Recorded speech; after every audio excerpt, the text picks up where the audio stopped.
to say certainly for 20 years our sort of politics in the United States has been so polarized and so, in a sense, shallow. It's been gamesmanship and everything for partisan advantage and very little focus on the common good. We had an opportunity, I think, in the early 2000s when the horrible tragedy of the World Trade Center happened in the Pentagon and the terrorist attack to sort of pull together and understand, like, we all do believe the same. We have a common humanity, and there was certainly a flavor of that at the time, but very quickly, we pursued policies that ended up sharply polarizing the country.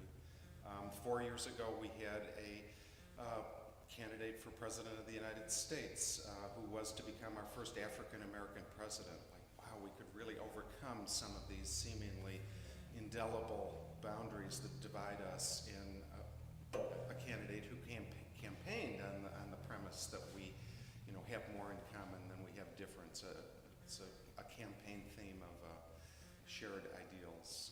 And here we are 4 years later, and there is still this sense that we're as polarized as ever, that somehow winning the next election is more important than really developing a way in which we can begin to interact politically, socially, and otherwise with kindness, with love, with a sense of shared